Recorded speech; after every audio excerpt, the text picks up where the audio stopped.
70,000 पौधे एक एकड़ में लगते हैं। बिल्कुल ऐसा। एक पौधे पे ऑन एन एवरेज जो है वो 20 से लेके 30 जो है स्ट्रॉबेरीज के फल लगते हैं।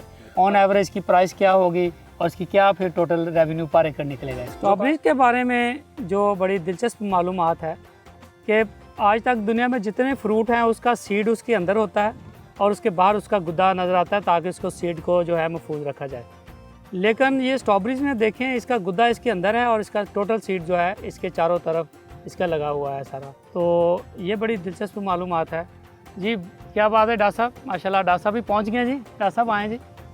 अस्सलाम वालेकुम। अस्सलाम वालेकुम। क्या हाल है डॉक्टर साहब? Thank you very much. आइए डॉक्टर साहब बैठे। ये एक ऐसा खेत है जी जो शरकपुर से नज़दीक ढामके गांव के अंदर अवेलेबल है वहाँ पे, और इस खेत के अंदर डबल साइड पे लगी हुई स्ट्रॉबेरी मौजूद है और एक एकड़ में तकरीबन 70,000 पौधा जो था लगाया गया था, और ये शेंडर वैरायटी है जो कि इसके अंदर लगाई गई है। तो कुछ बताइए ये स्ट्रॉबेरीज के हवाले से, ये पाकिस्तान में जो पहुंची है किस तरह आई, क्या हुआ, ये क्या आप समझते हैं क्या वेंचर था ये सारा? बहुत सारे लोग जी इस बारे में जानते हैं कि यूरोप में और बहुत सारे मुल्कों में स्ट्रॉबेरी जो है वो बड़ा पुराना और कदीम फल है उनका, तो ये लोकल फल है। पाकिस्तान में जब पहली दफ़ा गोरे आए तो गोरों ने इसको इंट्रोड्यूस करवाया, और उसके बाद पाकिस्तान में खैबर पख्तूनख्वा में 1980s के अंदर जो था इसको कमर्शियल क्रॉप के तौर पे जो है वो लगाया गया। उससे पहले लोग इसको जो थे वो तूत की किस्म समझा करते थे, जो हमारा देसी या लोकल इंडिजिनस यहाँ पे फल पाया जाता था। ग्राउंड जो मेलबरी के तौर पे नाम जाना था, ज़मीनी तूत कहते थे इसको सारा। डॉक्टर साहब बेसिकली स्ट्रॉबेरी जब हम इसकी बात करते हैं फार्म से लेकर डाइनिंग टेबल तक, तो सबसे पहले तो हम इस पे बात करते हैं कि ये इसको पर एकड़ कितने हम इसके स्ट्रॉबेरीज के रनर्स लगाते हैं, इसमें जो वट का सिस्टम रेस बेड बनाया जाता है, यहाँ तक हमें हमारे नाज़रीन को बताएं। स्ट्रॉबेरी जो है जी एक एकड़ में इसके जो रनर्स लगाए जाते हैं उसकी तादाद तकरीबन 70,000 होती है अगर हम वट के दोनों तरफ इसको लगाते हैं। ये रेस्ड बेड है। 70,000 पौधे एक एकड़ में लगते हैं। बिल्कुल ऐसा जी।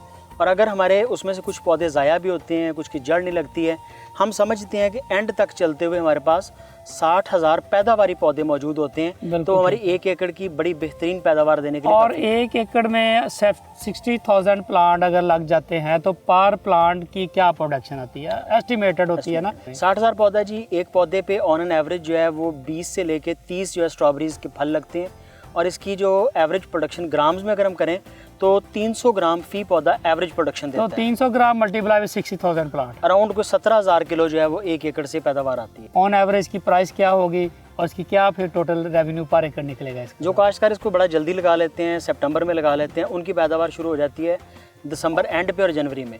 उस वक्त रेट जो है 500 रुपए किलो के लगभग जिम्मेदार को मिल जाता है। और मिनिमम कितना होता है? मिनिमम जो है इसका आगे आने वाले दिनों में अप्रैल तक इसका जाता है वो 50 से 70 रुपए भी। तो ऑन एवरेज इसका 100 सपोज इसका लगा 100 से above रहती है जी। तो 100 मल्टीप्लाइड हमारी जो प्रोडक्शन है 17,000 के। तो ये पर एकड़ क्या इसकी फिर रेवेन्यू निकलेगा? देखिए अगर आपके पौधे पूरे हैं, रेट आपको 100 रुपए मिला है, तो ये 17 लाख रुपए तक एक एकड़ से जा सकता है। 17 लाख रुपए पर एकड़, जिसमें आपका जो खर्चा है वो तकरीबन कोई 5 से 7 लाख रुपया होता है। तो खर्चा डासा इसका मेन खर्चा, एक तो जैसे आपने रनर्स की बात की है, दूसरा जैसे मैं देख रहा हूँ यहाँ पे एक पॉलीथीन की एक मल्चिंग की, इसके बारे में थोड़ा सा बताइएगा कि ये क्या चीज़ है, ये जो मल्चिंग यहाँ पे की गई है ये कितना खर्चा आता है, इसका क्या क्या बेनिफिट्स क्या होता है इसका सारा फार्मर? इसको हम कहते हैं जी, ये जो आपको काला शॉपर नज़र आ रहा है इसको हम कहते हैं ब्लैक पॉलीथीन मल्च।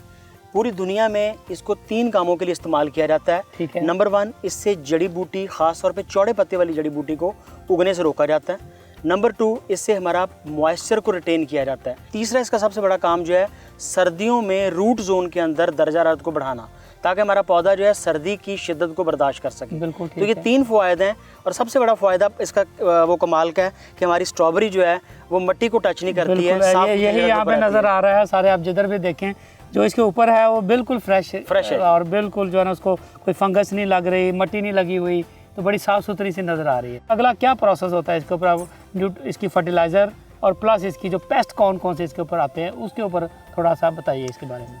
देखें जी, अभी तक तो ये पेस्ट से बहुत ज़्यादा महफूज फसल हम इसको समझते हैं। बड़े कम पेस्ट इसके ऊपर आते हैं। इसके ऊपर कपास जैसे पेस्ट नहीं आते हैं, भिंडी जैसे नहीं आते हैं, इसके ऊपर कम कीड़े आते हैं। जब हम इसकी काश्त शुरू करते हैं और इसकी खेलें बनाते हैं, उन रेज्ड बेड के ऊपर हम खाद को डालते हैं, जो कि आम तौर पे तो रेज बेड बनाना इसका मतलब बड़ा ज़रूरी है, बहुत ज़रूरी है, जो उसके बाद इसकी जड़ फैलाव नहीं रेज बेड के लग नहीं सकते। उसके ऊपर हम फास्फोरस की मिकदार डालते हैं, मीठी ज़मीनों के अंदर जो है हम DAP भी डाल देते हैं, लेकिन जहाँ पे ज़मीनें थोड़ी कड़वी हैं वहाँ पे मोनो अमोनियम फास्फेट MAP खाद जो कि 1261 की सूरत में आ रही है वो हम इसके ऊपर डालते हैं। फिर इसके साथ जो है हम SOP पोटाश जो कि मीठी पोटाश होती है वो इसमें डालते हैं। फिर इसके साथ हम इसको नाइट्रोजन की थोड़ी सी मिकदार देते हैं जो कि कैल्शियम अमोनियम नाइट्रेट भी हो सकती है, जो कि यूरिया भी हो सकती है। बेहतरीन। ये 3 खादें मिला के हम इसकी बेस के अंदर या रूट जोन के अंदर हम इसको दे देते हैं।